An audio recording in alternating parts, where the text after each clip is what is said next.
Les déchets ménagers, c'est 1 tonne par habitant et par an, soit 2 fois plus qu'il y a 40 ans. Certes, nous avons appris à trier, à séparer les matières aisément recyclables, comme le verre, les emballages ou le papier. Nous utilisons les déchetteries. Mais il reste encore des déchets qu'il faut traiter et incinérer. Cela entraîne des coûts importants, qui augmenteront chaque jour un peu plus, sauf si nous parvenons à réduire ces déchets. Pour réussir, il faut aider la population à réaliser d'urgence une prise de conscience. Depuis 2013, la communauté de communes du pays de Lunel et l'ADEME, l'Agence de l'environnement et de la maîtrise de l'énergie, ont établi un programme de prévention dont les objectifs sont de réduire de 7% la quantité des produits jetés, soit 25 kg par an et par habitant. Je suis submergée par les déchets.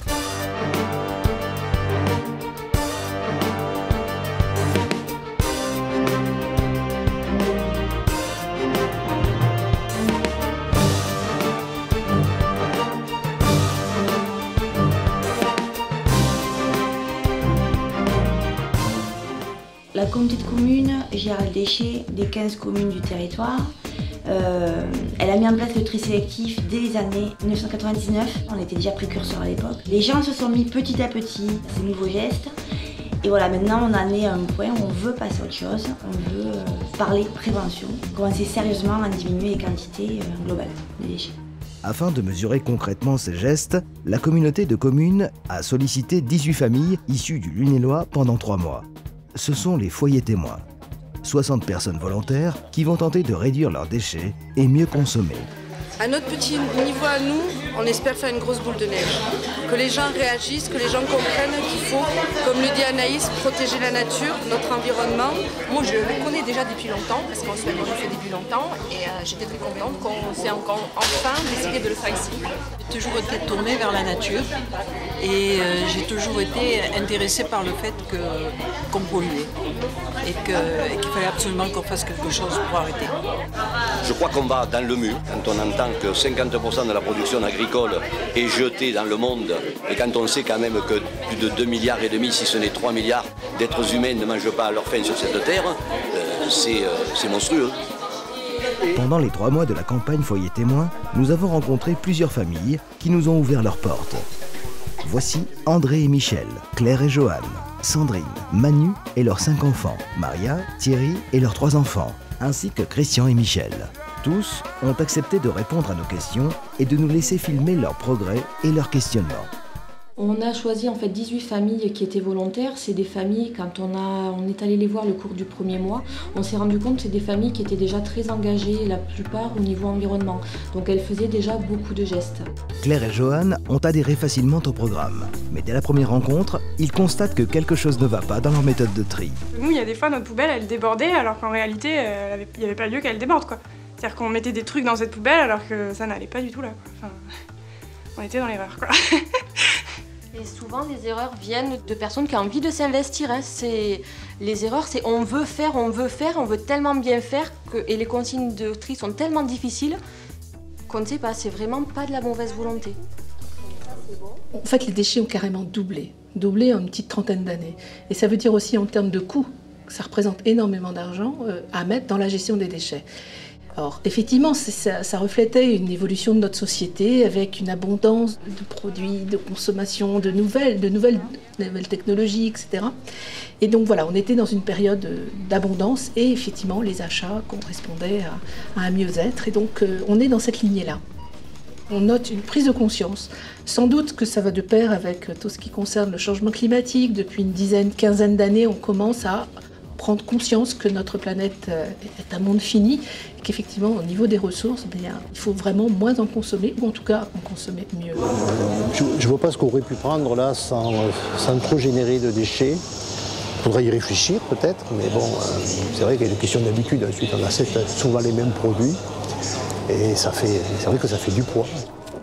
Réduire ses déchets, c'est possible grâce à des gestes simples que chacun peut mettre en pratique dans son quotidien. C'est une opération en fait, qui visait à démontrer que réduire ses déchets était facile. Donc le plus simple était de prendre des foyers du territoire auxquels n'importe qui peut s'identifier. Et le but en fait était de démontrer par exemple que tout le monde peut y arriver. Ces familles-là nous servent tout simplement d'ambassadeurs. Et on sait que grâce à eux, le message se propage petit à petit. Concrètement, Voici comment s'est déroulée l'opération Foyer Témoin. Le premier mois, rien ne change. Chaque foyer conserve ses pratiques d'achat et sa gestion des déchets. En revanche, des outils de pesée sont mis à disposition et il faut remplir un tableau indicatif par catégorie. Aliments, emballages recyclables, papier journaux, compost, etc. Quand on jette dans notre poubelle, on met les choses, mais on ne les surveille pas, on ne les regarde pas. Donc en fait, ça paraît vraiment anodin finalement, si on ne fait pas cette pesée. Et là, pour le coup, on prend conscience. On voit le volume et on voit le poids. Parce que garder sur une semaine ses déchets, c'est pas la même chose que de mettre à la poubelle tous les jours et on ne les voit plus. C'est ça le déchet. C'est un peu compliqué à gérer ça, parce qu'on ne les voit plus. Finalement, on les jette et puis c'est tout.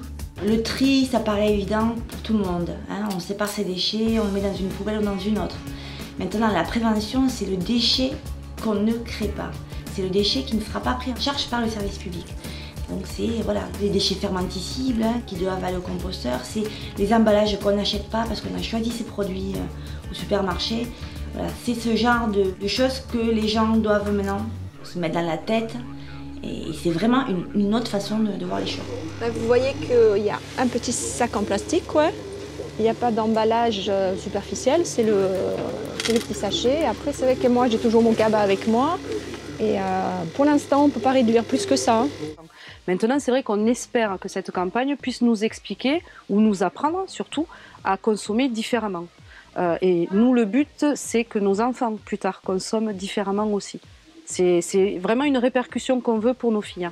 On essaye de leur apprendre à cuisiner des gâteaux parce que du coup, y a moins d'emballage, ça nous prétend juste de la farine, des œufs, du lait. C'est aussi une question d'économie, mais c'est aussi une question d'environnement. Mais on espère que ça fasse une répercussion pour les nénettes, quoi. Finalement, on pensait pouvoir recycler beaucoup plus. Et il y a beaucoup de gains à faire sur le compost qu'on n'utilisait pas du tout. Et ça, j'ai ce surpris quand on parle de 50% de déchets ménagers, de la poubelle grise qui peut aller dans le compost. Je pense que c'est là-dessus qu'il faut qu'on mette le plus d'énergie, quoi, parce qu'au final, on avait tendance à tout mettre dans le bac jaune en se disant c'est bon, nous on n'a rien à se reprocher, mais en fait on était loin du compte, quoi. Chacun, nous avons un impact sur l'environnement et les déchets, c'est une grosse partie du problème. Donc il faut absolument qu'on prenne en compte cet aspect-là quand on consomme et quand on vit, tout simplement. Il est important que nous ne se sentons pas frustrés. Parce que sinon, les gens n'iront pas jusqu'au bout de leurs gestes et on n'arrivera pas à réduire ces déchets. Au contraire, la prévention, c'est une autre logique. C'est une logique de consommer mieux, différemment, d'avant. Donc de se poser les questions un petit peu différemment. C'est une autre façon de vivre aussi. Voilà, ça enclenche la prévention des déchets, nous amène à parler de sujets qui débordent des déchets. C'est ça qui est très intéressant. Là, par exemple, pour ma petite cuillère, non, quoi. Vas-y. Non, c'est pas hygiénique. Je veux dire, je prends une petite cuillère, là, elle est dans un emballage, j'ai besoin de l'emballage, quoi. Mais tu pourrais pas mettre dans le même emballage que ça? Oui, mais bon, là, c'est une question d'hygiène. Et en plus, c'est une question d'économie parce qu'ils mettent pas la cuillère avec la fourchette et le couteau parce que t'as pas systématiquement besoin des trois. Donc là, non. Mais c'est toi qui en profites de l'économie? Non, moi, je profite de l'hygiène. Sinon, j'achète pas, quoi. La gestion des déchets, effectivement, coûte de plus en plus cher parce qu'il y a du transport, parce qu'il y a du traitement. Et donc l'idée de diminuer la quantité de déchets à traiter, c'est aussi un aspect financier pour en fait limiter l'augmentation finalement des impôts. Donc c'est dans ce cadre-là qu'on a mis en place un nouveau système de facturation des déchets. Aujourd'hui, les usagers paient leurs déchets à travers la taxe foncière, donc la taxe d'enlèvement d'ordures ménagères. Donc on va essayer de passer à un autre système, on est précurseur d'ailleurs sur ce sujet-là, où on va mettre une part incitative dans cet impôt, part incitative qui sera liée donc à la consommation du service et effectivement au nombre de poubelles grises sorties par l'usager. Donc clairement, plus un usager sortira de poubelle, plus il paiera. On est rien du tout en fait, c'est que notre petite poubelle là qui est ramassée une fois tous les 15 jours, quand je vois la montagne de déchets qu'il y a en 3 jours, c'est affolant. Alerte rouge, il y a vachement de déchets et il y a urgence quoi. On a besoin de personnes qui se confrontent à des réalités, qui nous disent, voilà, j'étais dans mon ambivalence, j'en ai conscience, et c'est vraiment par l'exemple, par l'illustration, que l'on montre qu'effectivement, nous aussi, on est dans les mêmes dilemmes, et que finalement, on arrive à trouver des situations. Et puis peut-être que ça ira vers des gestes beaucoup plus pérennes dans le temps. Mais déjà expérimenter, c'est déjà une bonne chose. Déchets ménagers, ça va là. Voilà. Non, ça c'est pas recyclable. Ça va là.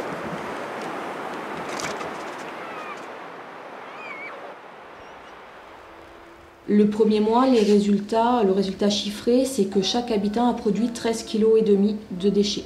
On s'est quand même un petit peu inquiété en se disant comment on va pouvoir, chez ces familles qui sont déjà très engagées, faire baisser leurs déchets. Et là, on a vu qu'en pratique, les foyers témoins se sont très vite accommodés à ces nouvelles consignes.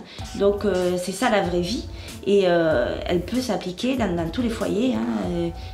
Peut-être pas aller aussi loin parce qu'ils étaient vraiment à fond dans ce qu'il faut les faire, mais chaque foyer peut choisir 1, 2 ou 3 gestes qu'il peut facilement faire et avoir des résultats sur sa réduction des déchets.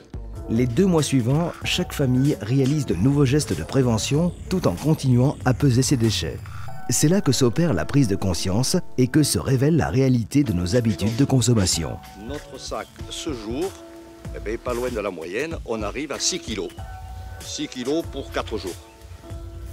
On achète et c'était pas prévu, pas forcément réfléchi. Alors il y a des fois on tombe juste, c'est-à-dire qu'on va l'acheter et puis ça va vraiment servir. Puis il y a des fois on l'achète et puis ça traîne et puis... Alors si c'est périssable, ça finit à la poubelle. Je pense que ça fait déjà peut-être 15 ou 20 ans qu'on en parle quand même.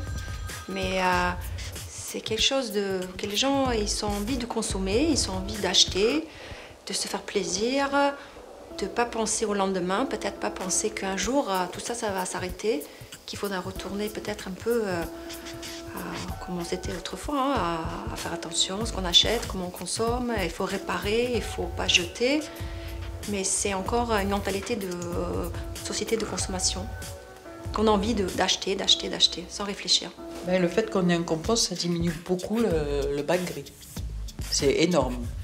C'est plus du double du bac gris. Après, que le papier, c'est très lourd aussi. Très lourd. Et pourtant, on économise le plus possible. Il est vrai que la publicité a des côtés pervers, puisqu'on vous dit aujourd'hui, achetez plus et dépensez moins à travers la publicité, et surtout la publicité papier. Et visiblement, ça a l'air de marcher. Bon, ce qui génère d'ailleurs d'autres types de déchets, les emballages et tout ça. Mais peut-être qu'il y aura une prise de conscience des consommateurs qui se diront, bon, est-ce que d'abord j'ai besoin de tout ce que la publicité me propose, une prise de conscience qui rendra le consommateur plus responsable. Mais ça, après, c'est toute une éducation qui ne passe pas par la publicité, mais qui passe, disons, par une certaine citoyenneté. Je pense qu'on était loin d'imaginer les conséquences que ça pouvait prendre sur notre quotidien, en fait. Toutes les réflexions qu'on se pose chaque fois qu'on achète, le bien-être pour nous, pour les enfants. Tu vois, le changement de mentalité, finalement, je ne pensais pas que j'allais l'avoir aussi rapidement. Je suis fière d'avoir participé à cette action par rapport à ça. Voici ce qu'ont découvert nos familles. On peut considérablement limiter les emballages. Il vaut mieux utiliser des cabas et des paniers pour faire ses courses. Les cabas sont beaucoup plus solides que les sacs de caisse à usage unique et sont réutilisables de nombreuses fois. Les sacs de caisse en plastique ne sont utilisés en moyenne qu'une vingtaine de minutes avant d'être jetés. Une partie seulement est réutilisée, comme sac poubelle par exemple. Moi déjà au niveau du poisson, le sac plastique il est plus que nécessaire. Les gens, il ne faut pas que ça coule, il ne faut pas que ça sente. Alors je fais des sacs à imprimer très costauds qu'on peut laver et réutiliser. Voilà. Et 30 qui font 2. Merci. Parce que si on doit vous donner des sacs en plastique, qu'est-ce qu'ils en font les gens après? On les jette. Et la nature. Parce que la plupart des gens n'ont pas de sac. Voilà, les gens devraient retrouver le réflexe de prendre des sacs pour transporter les légumes, vider et puis voilà. On peut choisir des produits sans suremballage. L'important, c'est le produit, pas le paquet. De nombreux produits respectent les conditions d'hygiène et de protection des aliments, sans pour autant additionner les couches de carton ou de plastique imposées par un packaging publicitaire inutile.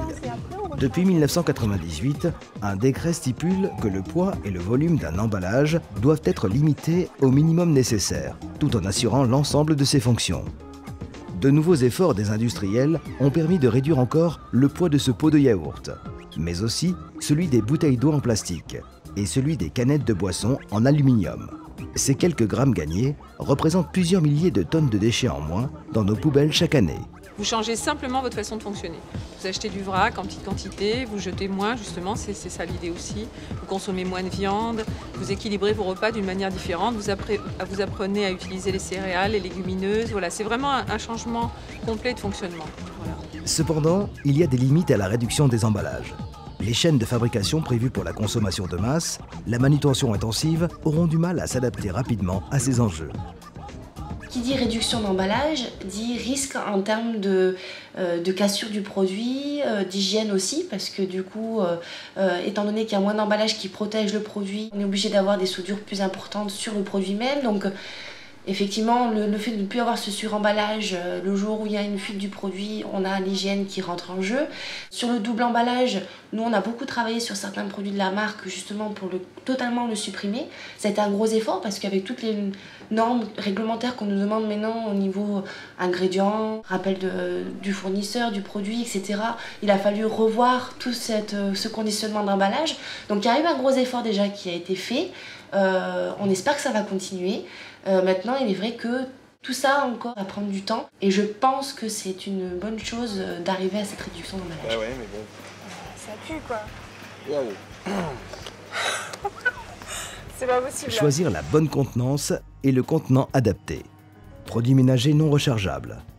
Portions individuelles. Produits vendus par toute petite quantité. Ces types de conditionnement qui multiplient les emballages prolifèrent. Pourtant, dans de nombreux cas, nous pouvons privilégier les contenances plus grandes.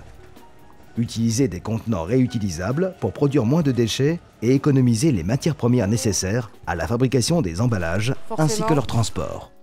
Éviter le gaspillage alimentaire. On trouve dans nos poubelles 7 kg par an et par habitant de produits alimentaires non consommés, encore emballés, et 13 kg de restes de fruits et légumes abîmés. Acheter la quantité juste, choisir le produit qu'on est sûr d'utiliser, voici quelques conseils pour lutter contre le gaspillage alimentaire. Avant de partir faire ses courses, faire le point sur ce qui reste dans le réfrigérateur sans oublier d'établir une liste d'achat. En magasin, attention aux produits vendus en lot. Aurons-nous le temps de tout manger?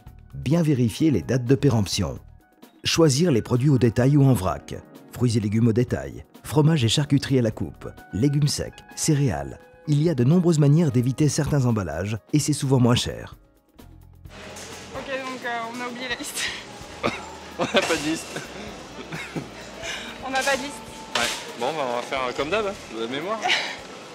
Les écolabels permettent de repérer les produits plus respectueux de l'environnement, qui minimisent leurs impacts environnementaux au cours de leur cycle de vie. Plusieurs centaines de produits sont déjà référencés. Il est donc important d'identifier ces logos pour guider nos choix au quotidien. Il est important également de soulager nos boîtes aux lettres de la publicité. Chaque année, nous recevons environ 35 kg de publicité par foyer. Il est facile de ne plus recevoir ces imprimés publicitaires. Il suffit d'afficher sur la boîte aux lettres « Pas de publicité » ou d'utiliser un autocollant « Stop Pub ». Alors c'est parti pour l'acte Stop Pub, où l'on appose le tout petit autocollant délivré par la communauté. Nous pouvons utiliser moins de piles. Quand ils existent, achetons de préférence des produits sans piles, comme les calculatrices à cellules solaires. Sinon, utilisons des accumulateurs rechargeables, surtout pour des usages intensifs comme les radios ou les MP3, et toute l'électronique. À la maison, branchons nos appareils sur le secteur. Cela fera autant de produits polluants qui ne seront pas à traiter, et nous éviterons de consommer des ressources naturelles rares. Ça évite aussi de polluer, parce qu'il y en a beaucoup de gens qui jettent les piles et c'est pas bon pour la nature parce qu'il y a du mercure dedans. Nous pouvons limiter la consommation de papier.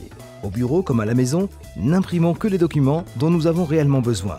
Imprimons nos feuilles recto verso ou utilisons le verso comme brouillon. Nous pouvons entretenir, réparer et réutiliser. Entre 16 et 20 kg d'équipements électriques ou électroniques comme les réfrigérateurs, les téléphones, les ordinateurs, c'est ce que nous jetons en moyenne en une année. Les déchets de cuisine et de jardin peuvent être valorisés en fabriquant du compost. Réduire la production de déchets fermentescibles en faisant soi-même son compost, c'est gratifiant. Et surtout, c'est gratuit. Pratiquement tous les résidus organiques peuvent être recyclés naturellement par compostage. Vous voyez nos associés là? Il y a un associé là qui est en train de travailler. Voici un exemple qui vaut à la communauté de communes du pays de Lunel de figurer parmi les initiatives pilotes en France pour le compostage collectif. Ici, un MAS accueillant 20 familles a mis en place 4 bacs de compostage, permettant de réaliser plusieurs dizaines de kilos d'engrais naturels en 9 mois. On s'est rapproché de la communauté de communes. On a eu la possibilité d'avoir des composteurs individuels, mais 2 pour 20 familles, c'était pas assez. Et donc on les a mis à 2 endroits dans le MAS, donc les 2 uniques que nous avions. À ce moment-là, on a réussi à toucher 5 familles, mais il y a eu un certain nombre d'inconvénients. Le premier, c'est que ça se remplissait trop vite. Le deuxième, c'est que personne ne voulait s'en occuper. Et le troisième, c'est qu'il n'y avait pas de production. C'est-à-dire que comme il se remplissait très vite, il fallait le vider. Et comme il fallait le vider, il n'y avait pas de terreau à la fin. Donc les gens ne voyaient pas l'aboutissement de ce qu'ils avaient fait. Aujourd'hui, pour 46 personnes, ces 4 bacs suffisent, puisqu'on fait le transfert tous les 3 mois. Non, on le vit comme quelque chose de positif. Quand on a quelque chose de beau, on est heureux. Et quand on met des fleurs à son balcon, dans un appartement par exemple, et qu'on peut mettre un petit peu de terreau que l'on a soi-même fabriqué, il y a une forme de satisfaction. On a participé à rendre les choses plus jolies, plus belles à son petit niveau, et on est forcément plus heureux et plus content. Et en plus, on a réduit les déchets. L'entretien du jardin génère des déchets verts que l'on estime à 160 kg par personne et par an, dont une quinzaine passe par la poubelle, soit environ 4% de son contenu. Bien que cela soit interdit depuis 2011, 9% des foyers les brûlent, ce qui représente près d'1 million de tonnes de déchets verts brûlés à l'air libre chaque année en France. Pour se débarrasser convenablement de ces déchets, plusieurs solutions existent. Compostage, paillage, apport en déchetterie. En compostant nos déchets organiques, nous pouvons alléger notre poubelle de 40 kg par an et par personne. Réaliser des gestes alternatifs aide considérablement à la réduction des déchets. Fabriquer soi-même ses produits ménagers est également valorisant et très économique. Là, je confirme, c'est mieux que le produit qu'on avait avant. Ouais. À l'issue des 3 mois de l'opération Foyer Témoin, la communauté de communes a pu tirer un bilan très encourageant. Déchets résiduels, moins 45%. Papier, moins 60%. Emballage recyclable, moins 24%. Soit, au total, moins 45% de déchets, toute origine confondue. L'objectif qui nous a été donné par l'ADEME est de réduire les déchets de 7%. Et avec cette opération, on a démontré qu'on pouvait arriver jusqu'à 45% de baisse. Donc on est vraiment allé au-delà avec des familles qui, pour la plupart, étaient déjà engagées dans cette démarche. Et c'est ça qui est très important. Les gestes proposés ont un véritable impact sur le poids de nos poubelles. Imaginons ces résultats à l'échelle de l'ensemble des habitants du pays des Lunel. L'objectif de 25 kg par habitant et par an pourrait largement être atteint. Boire l'eau du robinet demande une adaptation plus longue pour les foyers, car il faut changer les habitudes et souvent combattre des jugements négatifs concernant la qualité de cette eau. Le gain économique est vite repéré. Réduire nos déchets nous permettra d'optimiser les installations de traitement, d'économiser des matières premières et de l'énergie. Pétrole, métaux précieux, sable, gaz, eau, bois. Leur exploitation a un coût écologique et certains d'entre eux ne sont pas renouvelables à l'infini. Il nous faut d'ores et déjà prendre de nouvelles habitudes pour préserver nos ressources et ne pas avoir des factures impossibles à régler. Cette prise de conscience s'étend aussi à la protection de nos espaces de vie, car tout est lié. Ce que nous achetons, ce que nous jetons, la pollution que nous créons par manque de conscience. Il faut d'urgence se sentir concerné et agir. Il y va de notre avenir à tous. En réduisant les déchets, on aurait pu ce phénomène diminuerait naturellement. C'est comme ça qu'en plastique, voilà, ça devient. Voilà. Et celui-là, il est biodégradable. Hein, c'est pire à la limite. C'est le pire, ça. C'est le pire. Il s'émiette, mais il disparaît jamais. En d'autres temps, le recyclage était naturel, le tri évident et les déchets réduits à leur strict minimum. Nous connaissons depuis longtemps ces gestes. Nul besoin de réinventer ce qui est à portée de main. Nos anciens en savent quelque chose. Du temps de leur jeunesse, le gaspillage était impensable. On jetait rien. C'était tout récupéré ou au fumier pour mettre au jardin, ou alors on y enterrait directement. Le laitier qui passait régulièrement tous les jours. Vous aviez tous ces petits métiers qui passaient devant les maisons. On descendait avec le pichet. Et il avait sa mesure en fer, vous savez, avec la grande tige, là, et vous donnez ce que vous vouliez. Il n'y avait pas de déchets, vous aviez votre pot à lait, on le remplissait. On prenait que ce qu'on voulait. Et il y avait très peu d'emballage. Non, l'emballage, en somme, c'était dans le papier journal ou du papier de boucherie qu'on gardait. Et on s'en resservait pour d'autres commissions. On amenait les gâteaux, les tout, chez le boulanger. Et il nous faisait tout cuire dans son four le dimanche matin. La cendre, on la gardait pour la lessive. On achetait tout à la pièce. Ce qui fait que c'était des courses journalières, mais dans le quartier. Nous avons appris à ne pas gaspiller, justement. Et maintenant, on voit un gaspillage énorme, énorme, énorme. Si on faisait comprendre aux jeunes qu'on peut très bien être heureux avec moins de choses. En fait, finalement, c'est un cercle vertueux pour tout le monde. Mais on est à la moitié du guet. On est dans un tournant où, effectivement, l'économie va peut-être avoir d'autres objectifs qu'uniquement que de consommer en quantité. Et pour 20 foyers témoins, l'expérience fut positive. Elles ont appris d'elles-mêmes qu'elles pouvaient réussir à atteindre ces objectifs de réduction de leurs déchets, voire de les dépasser. Mais ils seront fiers parce que je pense que c'est une victoire sur soi-même de faire une prise de conscience, d'avoir une prise de conscience des choses et d'y arriver parce qu'ils vont forcément y arriver. C'est pas compliqué, c'est juste qu'il faut avoir envie un minimum de le faire. Trouver un nouvel équilibre. L'enjeu, il est là. Et nous, consommateurs, on a de notre position vraiment un vrai pouvoir là-dessus. Finalement, cette action, elle peut être reproduite par beaucoup de personnes et qu'on serve pas de modèle, pas d'exemple, mais de référence peut-être. On peut le faire. Et seul, on n'y arrivera pas. Enfin, c'est pas nous qui allons diminuer. On va diminuer nos déchets, mais on est tellement. Il faut que tout le monde se mobilise et que tout le monde soit dans le même panier quoi, sur ce sujet-là. On parle de notre planète, on parle c'est la planète qu'on va laisser à nos enfants, donc il faut qu'on soit tous mobilisés et pas chacun de notre côté, c'est tous ensemble. Avant, on avait ça plein une fois par semaine, et maintenant, ça, ce petit truc, tient quasiment 2 semaines. Quoi. Et c'est ça qui est... Et moi, j'y croyais pas au début, mais finalement, c'est possible.